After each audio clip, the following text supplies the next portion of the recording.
The definition of racism is simple, however complicated. Everyone has their own opinions and personal definitions on the topic. However, according to the Oxford Dictionary, the meaning of racism is the inability or refusal to recognize the rights, needs, dignity, or value of people of particular races or geographical origins. More widely, the devaluation of various traits of character or intelligence as typical of particular peoples. This definition somewhat explains that anyone can be racist by treating someone a certain way because of their race and/or where they come from, their background. A few other dictionaries specifically state racism is blocking another race from doing things and being successful. Obviously, they're solely speaking about systemic racism, when they should say systemic racism is a form of racism. Unfortunately, there's many branches and it varies. There's racism itself, and then there are forms of it. For example, microaggressions, systemic racism, discrimination, colorism, etc.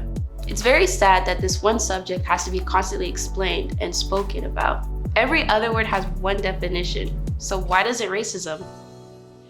Fait que, dans le fond, pour moi, la définition du racisme, c'est vraiment d'avoir des préjugés, de la discrimination envers un groupe social, une ethnicité.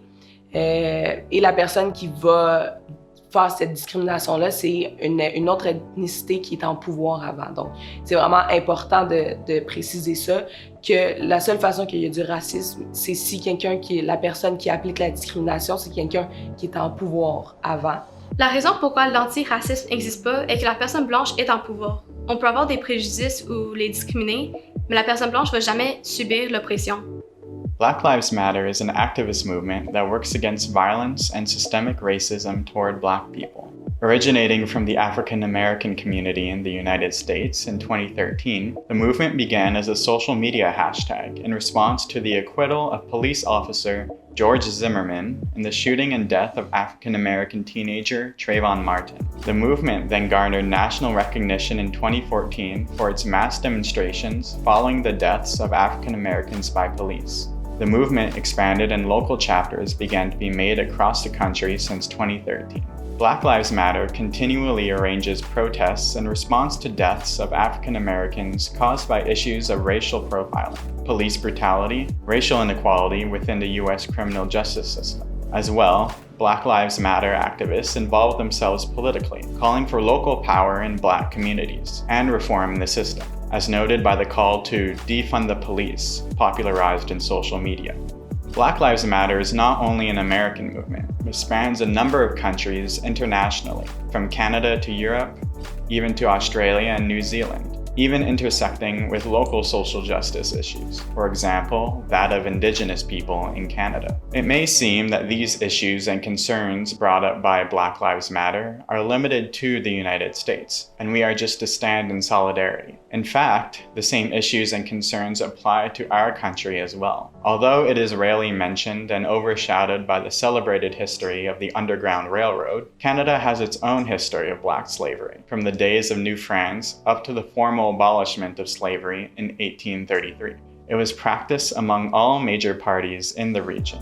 The First Nations, the British, and the French. They all held Black slaves, and these slaves experienced the same maltreatment as those we imagine in the United States. It is almost treated as a secret, but its effects last to today. It is here where issues of racism and aggression come from, and creates Black inferiority, white hegemony, and police bias and brutality. A visible example of this is how, in spite of a higher level of education, a Black woman might be less likely to be employed than her white counterpart. The experiences of Black people being lesser treated in Canada are experiences that are truly and presently lived, in spite of attempts of erasure. To me, this is what racism is, the act to erase the experiences of particular racial groups. Systemic and societal change when it comes to racism can seem like a pretty impossible fight, but it can be broken down into 6 steps. The first step is to convene people. Systemic change begins when people are prepared to lead themselves and their organizations. It might take a while to find all the right people, but once we have them all, This can set a strong foundation for the impact of the change in the future. Second step, find opportunities. Systems are always very complex, and we're not always sure where or when they might transform. Scanning what's going on in the world helps us find windows of opportunity and points to use as leverage. Taking a systemic approach means we need to analyze the landscape through mapping and observe and experience where these opportunities lie. Third step is to align our visions to our living systems. We often feel locked into the current way of doing things. We need to remember that our social systems are part of the wider ecological system, and we need to create purposes and visions that help us shift to that perspective. The fourth step is to experiment. Change won't happen unless we create something new. In nature, our living systems change through multiple experiments that evolve and shift the world around us. The same thing needs to be done when it comes to systemic and social change with racism.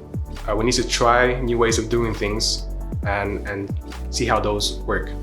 The fifth step begins with innovation and learning platforms. We spend a lot of time creating new innovations or piloting projects, but this in itself will not create a system shift. We need to create platforms that support innovation and learning. That way, we can accelerate the scale and the reach of the change. We need to start connecting different actors and organizations so our ideas and innovations can be joined up with each other. The last step is to communicate a coherent story. To open up permission to create change, we need to support the consolidation of change into the narratives for society. This is going to influence how we operate in our systems. That's how we can bring about systemic and societal change when it comes to racism. It's how we can make our goals and our ambitions clear to others. As part of the Black History Month committee all through high school, I was invited by my friends in a higher grade. I was in grade 7 at the time, obviously. It was very new and exciting to me because that isn't really a thing in elementary. Like, there isn't a committee. It's just posters being made, we're told about stuff, etc. I remember being nervous because I was the youngest and sitting in the back corner. Until then, I didn't realize there were that many Black kids at my school. I mean, it wasn't a lot of us, however, it was more than I expected. Being on a committee like that is like important for Black youth, especially those who live in the suburbs. At that time, not that many Black families moved over here, but there was still a good amount of us on the committee. We had fun, but we were serious when needed. Of course, no committee is perfect. There will always be issues and/or roadblocks. Particularly for us, administration was our roadblock, unfortunately. Not the whole admin, however, it was certain things / certain people each year. Like, for the most part, it was always something different. I remember one year my peers, a teacher, and myself were told we'd be able to plan things, and the admin had ideas to contribute. We ended up doing nothing, and the administration's idea was to have someone speak on the intercom before lunch, which is the worst time because classes are more alive. Like, before lunch, like, everyone's always rowdy because they're excited. We're about to go outside, and so no one's really paying attention. Before the two main teachers that helped the committee had left, there was a disagreement. That year, we planned to educate the school and ourselves on Black Canadian history because the American one is very popular, as we all know. Also, to address stereotypes. Not only that, we wanted to do a Black Shirt Day. There's multiple days throughout the year when you wear a certain color in support of what it represents. We wrote a proposal, of course, explaining the meaning and reason behind it. We were told, no, there are already too many shirt days, as in the school already reached its max for the year. Then we wrote another proposal asking, what if it's just the students on the committee that get to wear the Black shirt for just one day out of the month? We were told, no, because there's no way to prove that those students were actually part of the committee. At this point, we realized they wouldn't let us do that. So we asked, instead of just a plain Black t-shirt, what about the ones the students received from McGill last year on our field trip? That way they can be identified. And I'm sure you can guess the response. It was a no. But in the end, we were able to wear a Black shirt during our presentation in the auditorium. But as soon as we finished, we had to be back in uniform. Positive things about being on that committee is getting to meet others you might have never come across or come in contact with. learning more about our culture, being able to share it without it being taken or being misused. Je voulais aussi partager un des moments où je me suis sentie le plus bien dans ma peau face à ce mouvement-là, donc le Black Lives Matter. C'est quand j'ai participé à la grosse manifestation. En fait, j'ai participé aux 2 qu'il y avait à Montréal. Et puis, c'est un moment où je me suis sentie tellement bien dans ma peau. J'ai vraiment senti que j'allais faire une différence dans l'histoire du racisme, du Black Lives Matter à Montréal, même au Canada. Parce que c'était tellement gros, c'était tellement puissant, puis il y avait tellement un beau message derrière ça. J'ai eu la chance de aussi captiver les plus beaux moments de cette manifestation parce que je suis une photographe, donc j'ai pris des photos. Puis c'est mes plus belles photos que j'ai prises parce que non seulement les photos sont belles, mais on sait qu'il y a un message en arrière de ça. Il y a de l'énergie, il y a un pouvoir, il y a quelque chose, c'est comme c'est pour une cause, puis je trouve juste ça magnifique. Donc, je vais vous partager une expérience que j'ai vécue. Donc, dans le fond, j'étais dans le métro, j'étais assise, j'avais mes écouteurs, j'étais dans ma bulle. Et puis, il y a un monsieur qui avait pas l'air d'être trop, là, tu sais, comme il buvait de l'alcool, etc. Il s'est assis, puis à côté, il y avait une femme de couleur noire assise à côté de lui. Et il a commencé à parler à la madame. Puis au début, c'était rien d'agressif, donc j'ai juste enlevé mes écouteurs pour écouter. Puis en fait, il était juste en train de dire « Hey, pourquoi tu me regardes? Comme c'est quoi ton problème? » Puis là, il a commencé à pointer son bras. Puis il a dit, c'est là que je me suis dit, oh non, ça vire pas du bon côté. Il a dit, tu vois, moi, je suis fière de ma couleur, toi, tu devrais avoir honte de la tienne. Puis il a pointé son bras, puis il a dit ça. Puis là, quand il a dit cette parole-là, j'étais complètement choquée. J'ai été bouleversée, je savais pas quoi dire. Puis c'est vraiment dans ce genre de situation-là, dans le fond, j'ai rien dit, j'ai pas intervenu, puis c'est quelque chose que je regrette présentement. Mais je me dis aussi en même temps que cette situation-là m'a vraiment appris à maintenant plus m'éduquer encore. J'étais déjà éduquée, moi étant moitié africaine, tu sais, je suis déjà super éduquée là-dessus, sur le Black Lives Matter, sur le racisme, etc. Mais là, ça m'a juste donné plus envie, ça m'a poussé pour encore plus aller faire des recherches sur comment intervenir dans ce genre de situation-là. Vers la fin, il y a un monsieur qui est venu, qui a intervenu, qui est allé parler au monsieur. Mais bon, dans le fond, ça m'a juste vraiment fait réfléchir là-dessus. C'est sûr que je regrette présentement. Aussi, c'était une de mes premières expériences que j'ai vraiment vécues, que j'ai vues de mes propres yeux. Donc, tu sais, je sais que c'est vraiment pas terminé à Montréal, qu'il y a plein de racisme, qu'on est juste au début de notre bataille encore. Mais j'avais jamais vraiment vécu quelque chose de mes propres yeux. Donc, ça m'a vraiment bouleversée. Puis sur le coup, je savais pas quoi dire. C'était vraiment dur pour moi de trouver les mots. Puis c'est ça. Fait que dans le fond, je me suis vraiment informée sur ça, sur comment intervenir. Puis je veux juste vous dire que si jamais il y a une situation qui se passe comme ça dans votre vie, faut pas hésiter. Même si c'est dur de trouver les mots, c'est pas nécessaire nécessairement de faire une grosse morale. C'est juste d'intervenir, de dire quelque chose pour faire comprendre à l'agresseur que qu'est-ce qu'il fait, c'est pas correct, que c'est de l'agression.